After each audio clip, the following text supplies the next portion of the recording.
Mistake number one, failing to plan.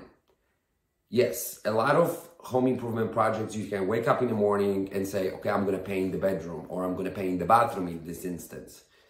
Selecting the color is fairly easy. Still, some mistakes can be made, but it's fairly simple. You can always change the color. Renovating the bathroom in full requires way more planning than that. You have to be aware of electrical, plumbing, tile selections, how all these components will play and interact between each other. It takes a lot of planning, a lot of functionality and design ideas and decision-making process, and these cannot be made while the renovation is taking place. They have to be made before and preferably put on paper by draftsmen so you can visualize as much as possible.